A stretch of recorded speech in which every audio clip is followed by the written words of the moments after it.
I was born Johnston. My father's name was Johnston, Johnstone with an E. And it was when I was 12 that I'm going to give my first concert that Basil Cameron, the conductor, said to Mummy, what's her name? And she said, Moura Johnston. I said, oh, Moura is a lovely name, but Johnston doesn't go with it.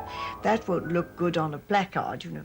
And so he said to Mummy, what's your name? And she said Lympany, L-I-M-P-E-N-N-Y. And so he said, well, that's a bit better. And then she said, well, what about the old spelling, L-Y-M-P-A-N-Y? And he said, that's perfect. And so I became Moura Lympany in about a few seconds and remained it all my life. Moura Lympany, commander of the Order of the British Empire, born Saltash on the borders of Devon and Cornwall. She gave her first public performance as a child prodigy playing Mendelssohn's Piano Concerto in G minor at Harrogate in 1929. Now, more than 50 years later, and despite an operation for cancer in 1970, she is still one of Britain's most distinguished and sensitive artists.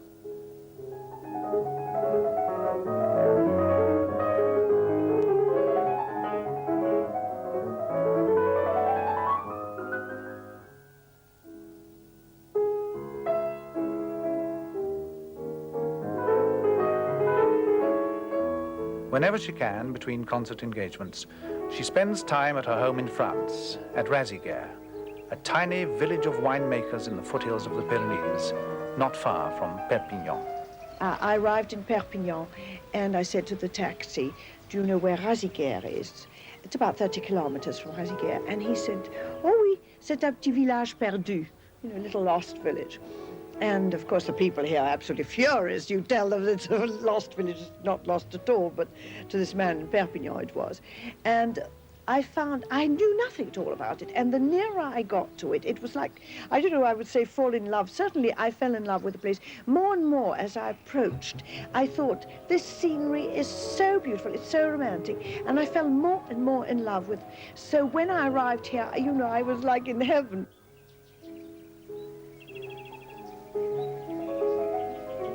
I went up into the vineyards and I saw a man there and he said, well, what are you doing here? And I said, well, I've come here for my throat. You see, I can't get rid of this bug I have in my throat.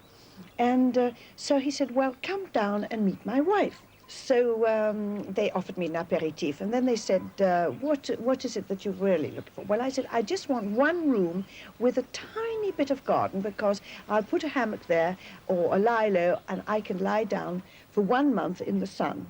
The sun was shining then. And so he said, I think I've got just the place for you. And his daughter said, what? And he said, the Bergerie. Oh, she said, I don't even know the Bergerie. So I said, well, let's go.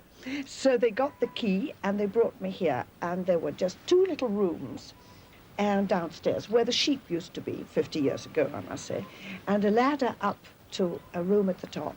And through this window, I saw this pear tree.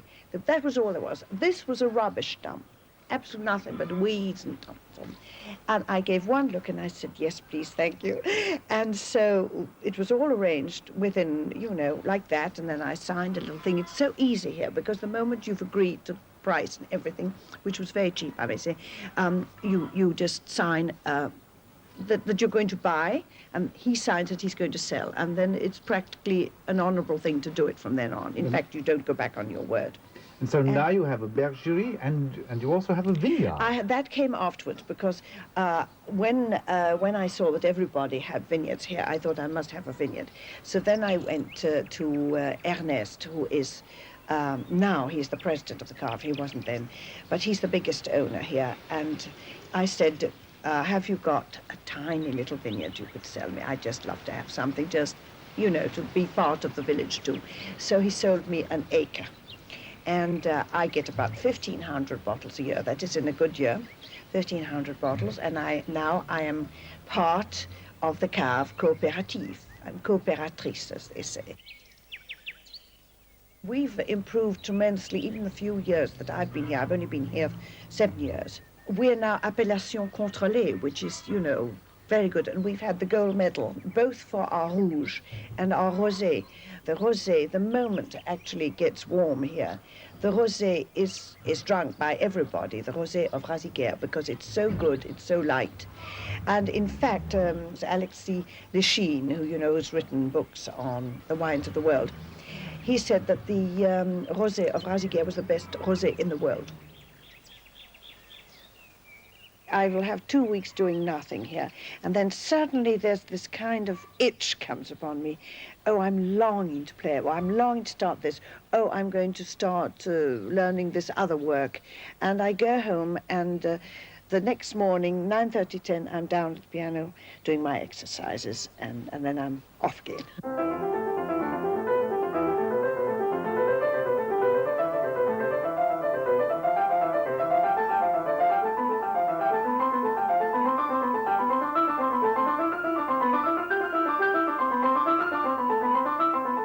It's not, shall we say, a hard life, but it's a very disciplined life. And I believe, lots of people will say it's not necessary to practice every day, but I believe that if I don't practice, it's absolutely true, the saying, I know about it if I haven't practiced for one day. And if 2 days go by, the critics know it, and 3 days, everybody knows it.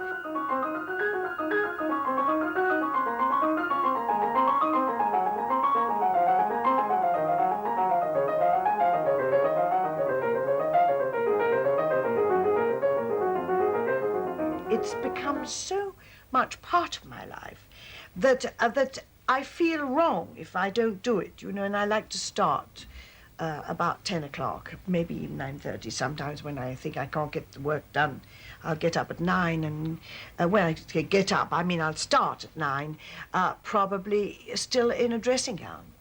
So nobody can understand why this woman's always in a dressing gown. If they come to the door, she's always in a dressing gown. But I rush to piano because by that, like that, I've already done 1 hour's playing. Then I go and have a bath, you see, and get dressed. But lots of people don't quite understand all this, and they don't understand about being disciplined. They think, you know, life is just one, should we say, concert after another, with lovely receptions and lots of flowers and so on, and they don't know that it's a lot of hard work, and you've got to be very disciplined. And my real friends, my great friends, my old friends, know that, for instance, the night before a concert, I won't go out. You know, I just go to bed early, very early. It might be 6 o'clock, 6:30, 7.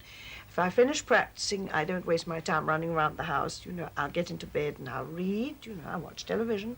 But I'm resting my body so as to have strength the next day for that concert, you see. Is it both a mental strength and a physical strength that you require? Yes, everything, because, and especially mental, of course. But the funny thing is, if you're physically tired, the mental thing goes. You know, you start forgetting. Play wrong notes. The wrong notes can come any time. Sometimes when I'm very excited and, you know, emotional about a piece, then I play more wrong notes. You know, when I'm practicing downstairs, I don't, because I'm very, you know, controlled about it. But at a concert, if I'm putting in the passion and the emotion, you know, then suddenly a few more wrong notes come in. I remember when I was about 18 and I played at one of Matte's, my teacher, Tobias Matte, my teacher's recitals. And I came off the stage having played a Brahms pack, and I said, "Oh, Uncle Tubbs, I made so many mistakes." And he said, "But you don't know how many things you did right." You know? Yes. So that one is a very bad judge of one's own playing, I think. And sometimes when you think, I remember also my husband one day saying to me, I came off and I said, "You know, I did everything that I wanted to do." And he said, "Yes, and wasn't it dull?"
I think that I've come into the best period of my whole life.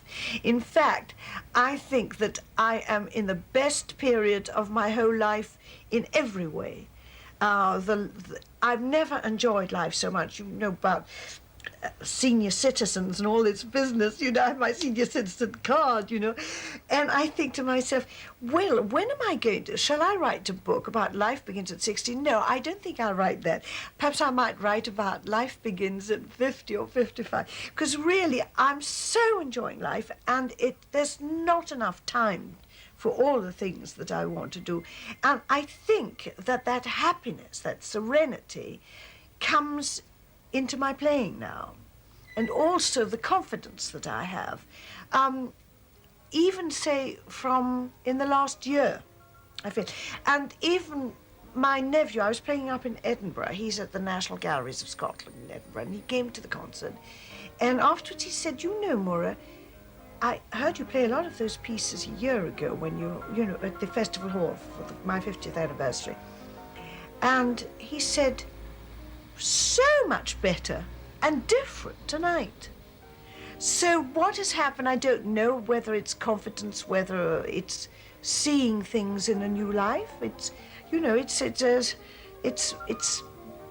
old age knowing.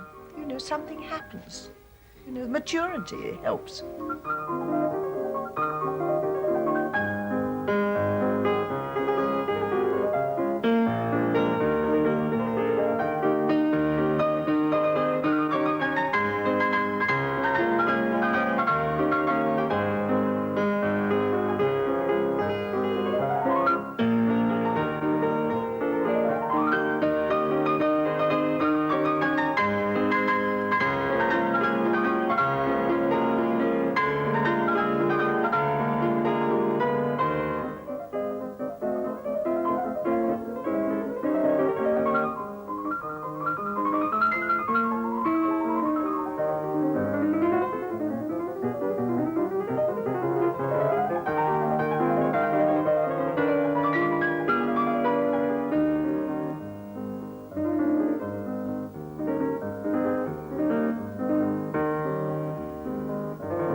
I was sent to school when I was 6. I was sent to school in Belgium. Before that, I remember 12 Carlisle Terrace in Plymouth, which was bombed, and I'm told it's either the Mayflower or one of the hotels now. My grandmother lived there, and so I would go and visit. And she always had some Devonshire cream for me. I still have a great love for Devonshire cream. My mother was the most important person in our lives. She decided everything because, after all, should we say, she, well, first of all, she was a very, very cultured woman. So she was determined when she had this daughter that the daughter was going to be, you know, the acme of everything. I mean, she was going to be, you know, Pavlova and the Paderewski, everybody put into one, you know. So I was a little girl, I must have been 4, and I remember she played at the upright piano and she said, now you're going to dance. You're going to dance the Dying Swan. Well, she seen Pavlova dance that. So I said, how do I do that? Well, she said, you just do that. Just imagine yourself. So I did. My father came in and he said, she dances like a cow. Anyway, so then after that, of course, I tried to play the piano. And I was always trying to make up tunes. And my father came in and he said, she thumps. So he was great help. But anyway, this didn't stop us at all because I just loved my music. Did your father figure large in your life? Not really. He was a very attractive person, but never did a day's work in his life, I think, you know. And so Mummy had to manage as best she could, giving music lessons, giving cello lessons, giving German lessons. She spoke 7 languages. Whatever language she spoke, she was willing to teach, you see, to make some money. And my father, she met him during the war, and he was an army officer. And they married, and after the war, of course, he had no money and no job. And he said he'd never been trained to do anything. And so he said he would start insurance. And he played golf marvelously. So he would be always on the golf course, telling Mummy that was how he was hoping to make sales of life insurance. And so he spent his time on the golf course, and Mummy spent her time working, trying to give us an education, because by that time there were 2 more children, 2 brothers. And so one by one we were sent to Belgium.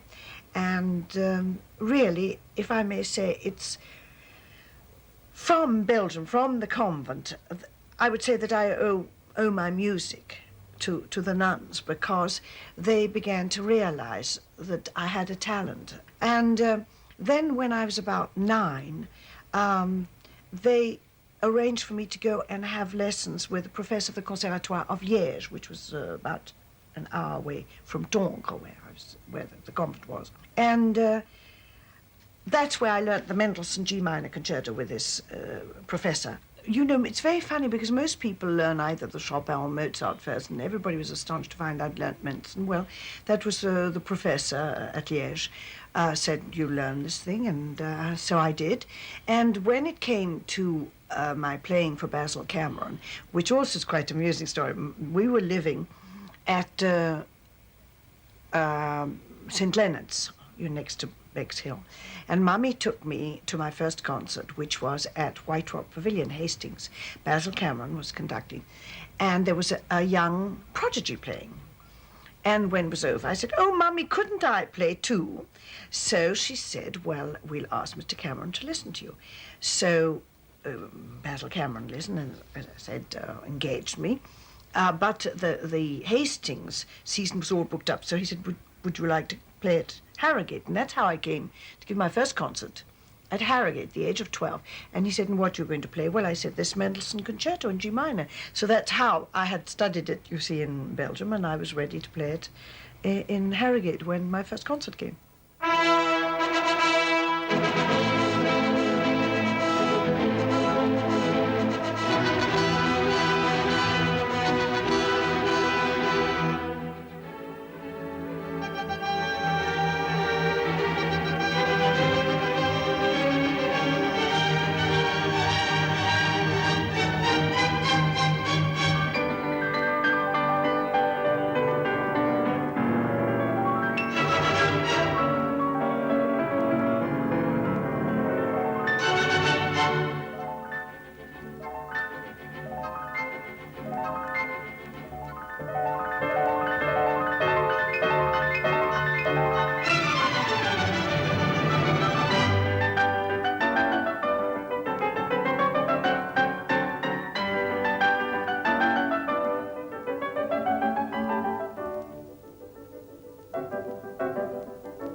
Well, this is the fantastic caliber suits you've been telling me about. What's the history of it?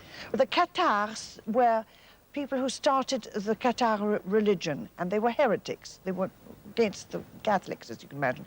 So King Louis decided he was going to fight them because it became it was practically like another kingdom over here. And there's a whole lot of these fortresses all along in this fabulous land. And eventually they were taken by the French troops of King Louis. And eventually also, this was one of the last ones to go. In the other ones, when they did get them, it's unbelievable that you could ever take them. Incredible. But when they did take them, they gave the chance to the inhabitants to either become Catholics again, renounce their Catharism, or to be burnt at the stake. And they were burnt at the stake. They wouldn't give up their religion.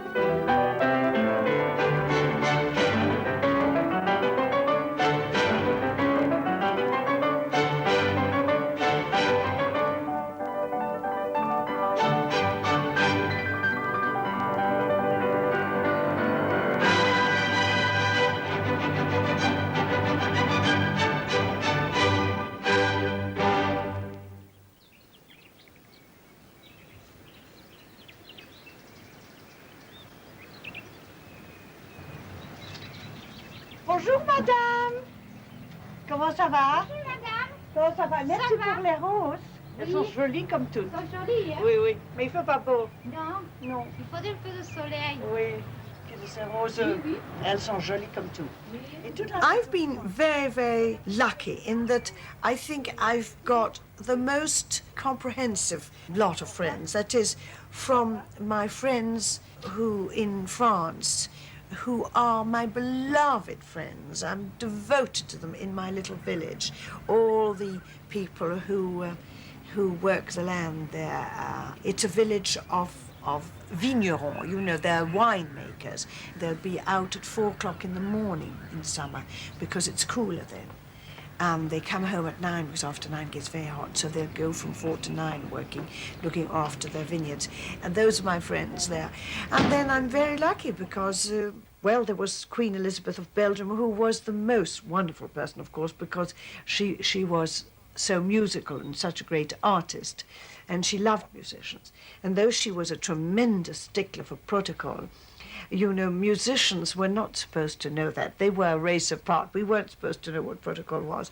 And I remember very well the first time I had, after the competition, she asked me to lunch. And there were just the two of us. And I said to her, my gosh, the champagne had gone to my head. There was champagne.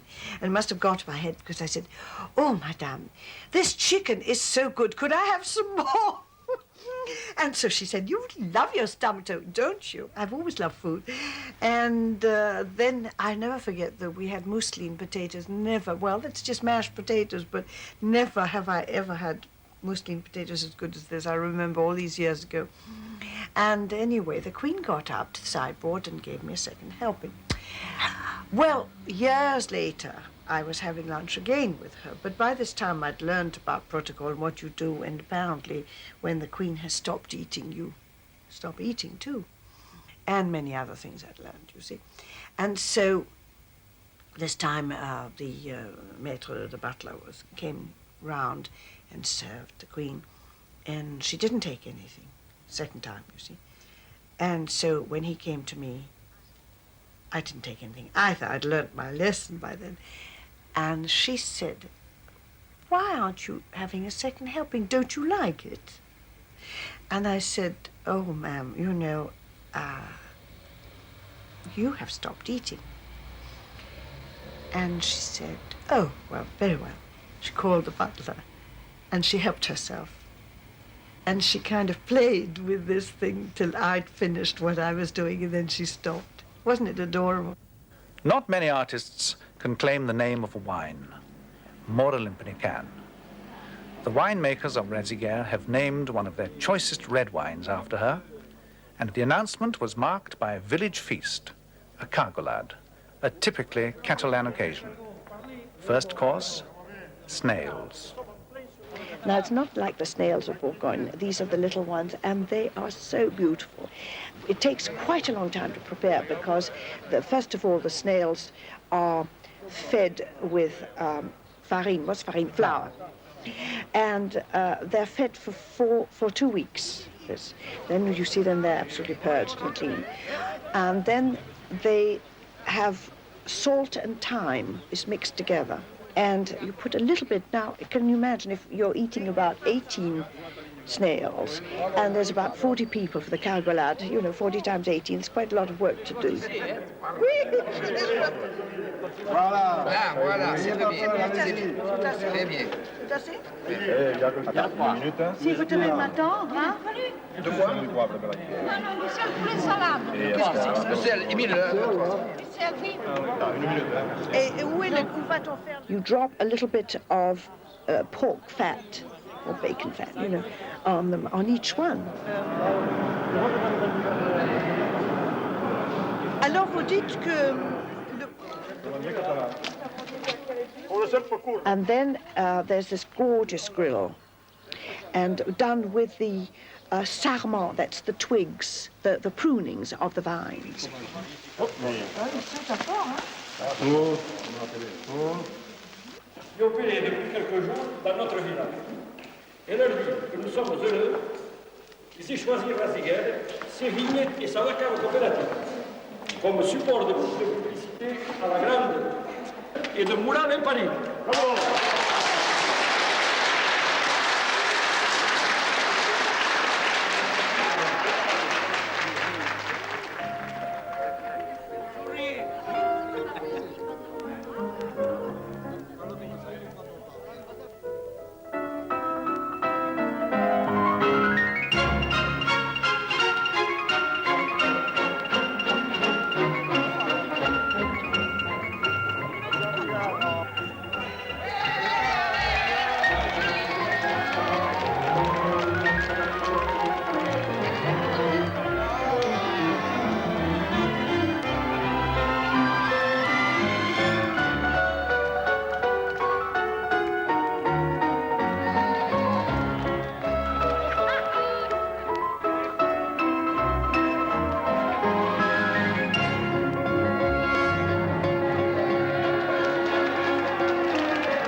Is it lonely being a concert pianist? Well, I don't think it's lonely. You see, I adore the moment that I get on a plane or a train, and I know there's nothing more that I can do now about the house. I run my own house and so on. There's nothing more I can do about anything now. I'm here on this train, and either I will go to sleep, or I will read, which I love to do, and I've always got a collection of books. Coming back after a concert, I'll do my tapestry. You know, I love doing tapestry. The house is full of my cushions, and I give them to friends. And I find it very, very soothing. But the moment I get onto a plane, there's a kind of relaxation comes. It's fantastic. And I also think that being alone recharges the batteries. So I really love, I'm never, never lonely.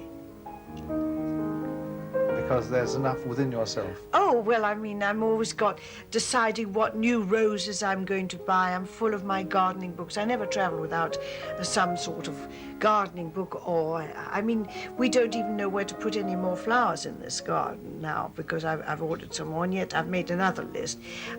This is my great joy, and I think it's a great, great relaxation.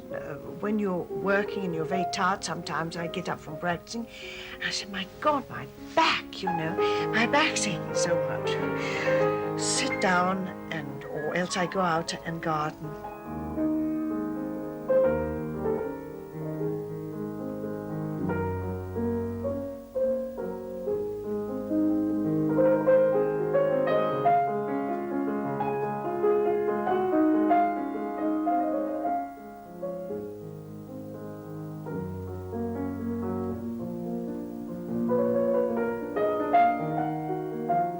I think I would like to continue what I'm doing now, and enjoying life and working at more and more things, but I would not change anything. I would never change my life, and I wouldn't change anything in my whole career. I'd do it all over again, all the heartaches and all the bad patches and everything that went wrong. You know, you learn by everything, and it makes you, well, it makes you mature, and you appreciate then the good things that come.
London is the musical capital of the world, that's what they say, yet strangely enough the number of international concert musicians that this country has produced is far below that of most European countries.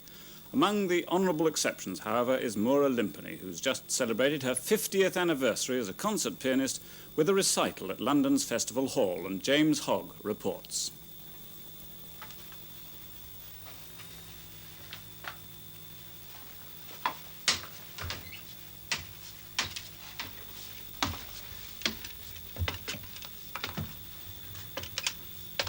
Moura Lympany is a woman with artistry in her hands. In the tiny roof garden of her house just off Berkeley Square in London, she grows exotic fruits as easily as other people grow parsley. But green fingers are not her only asset. She also plays the piano better than almost anyone in the world.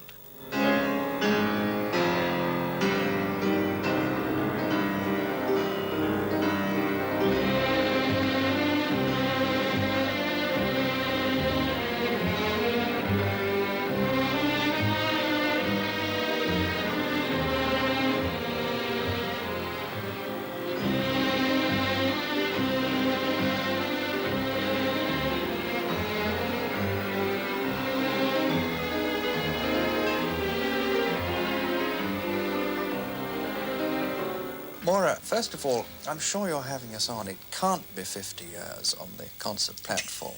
You've made it up. Well, no. I'm 62. I gave my first concert when I was 12, and that makes me 12 plus 50 is 62. But can you really believe it when you think? No, I can't, actually. The funny thing is that I only realized it about a year ago. I suddenly said, my God, 29 was my first concert. 79, that'll be 50 years. And I can't believe it because I myself don't feel 50. I don't know where the years went by. Despite the exotic name, Moura Lympany was born plain Mary Johnston in the Cornish town of Saltash 62 years ago, the daughter of an army officer.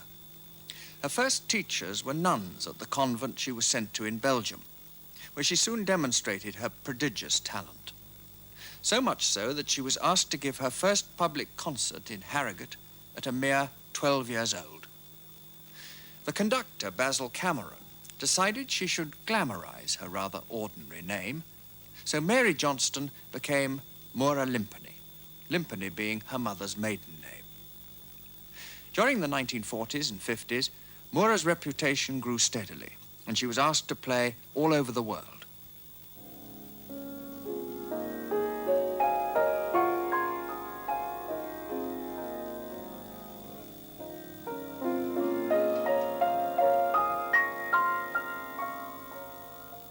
Now, despite the kind of eminence which guarantees a full house wherever she appears, Moura retains a vitality and freshness which make her half-century of public performance seem quite astonishing.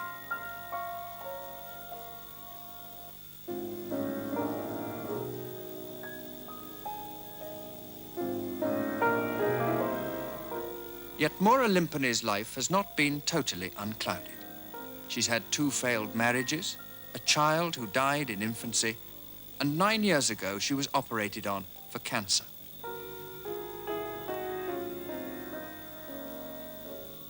But on the day of a big concert, and what could be bigger than a 50th anniversary, everything takes second place to her music. Her normal daily 4-hour practice gives way to a gentler session, watched by her brother, who's over from America. It's all tension, it's control, and yet, despite the fact you're so tense and so controlled, you've got to give all you've got of your heart. Do you think that's 2 things? First, you let yourself go completely with your heart, your passion, and so on. And then, at the same time, you've got to be controlling yourself, but so that you know exactly what you're doing. That's 2 different things that are practically fighting each other, you know. And that is what is really playing the piano. I wouldn't play in London or, say, New York or Paris, pieces that I haven't played for a long time, because it's very important. For one thing, you know, we always say in our profession that we don't really know a piece till we've dropped it 3 times and come back to it again, you know, because then you, as my old teacher Mate used to say, don't play it there, now play it there. One little ritual which eases the pre-concert nerves is a hairdo. She says it takes her mind off the ordeal to come and gives her morale a boost. That's very nice. Okay. Darling, thank you so much, darling. Super. Wish me luck. Lovely, I will. Thanks so much, Super, darling. Good luck.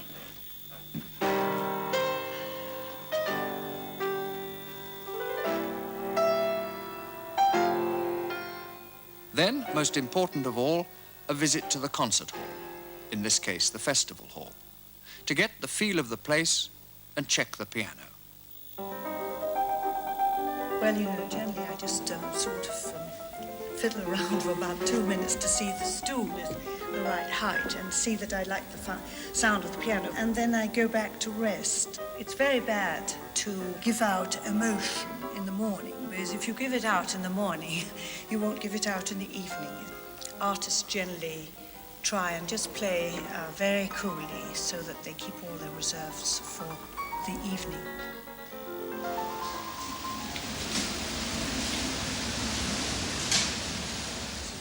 It's not every day that a British musician notches up a half-century as a solo performer, and the occasion is rated as worthy of a visit by royalty.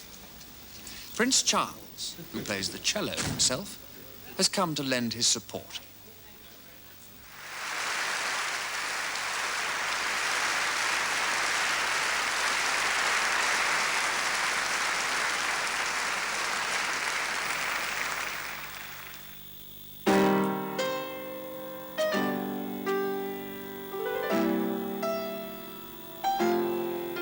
The closed-circuit television is so that latecomers need not disturb the performer. Our cameras were outside, so as not to disturb the audience. I met Moura in 1940, and she was even then the most marvellous pianist. Of course, she's become much more mature, but she's a terrific pianist, unique, I think. What do you think is special about her? Concentration, the maturity of line. She never loses her concentration for a minute. Feeling, depth of feeling. I think she's the greatest woman pianist. In the knowledge of yet another triumphant success, Moura can now relax. Not that meeting royalty is perhaps the most relaxing thing in the world. However, once Prince Charles has made his departure, there are plenty of old friends to utter the magic words, "Darling, you were wonderful." Wonderful, wonderful, really absolutely wonderful. Thank you. And he knows. Terrific. He used to, do you know that Roy used to do my records for me? He used to supervise my records. You're a lucky man. Well, he used to it really was supervise fantastic. As with many of her concerts, the proceeds of Moura's 50th anniversary went to a cancer charity. But this week, for the first time, she revealed the reason, that she herself has recovered from a cancer operation. The fact that I got to 50 years on the concert platform, 50 beautiful years, despite all the hard work, I'd do it all over again.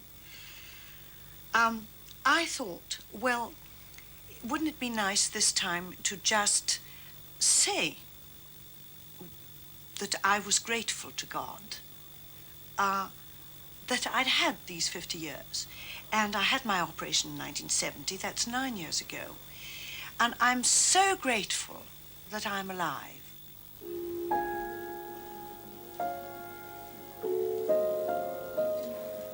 There's so much else in life. Don't think it's the end of the world, you know. There's always hope.